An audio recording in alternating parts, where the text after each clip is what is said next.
అలర చెంచలమైన ఆత్మలందుండని అలవాటు చేసి నీ ఉయ్యాల.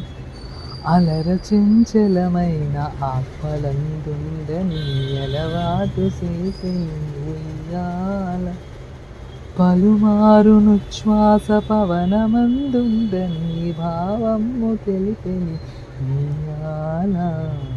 పలుమారును శ్వాస పవనమందుండ నీ భావము తెలిపెని ఉయ్యాల.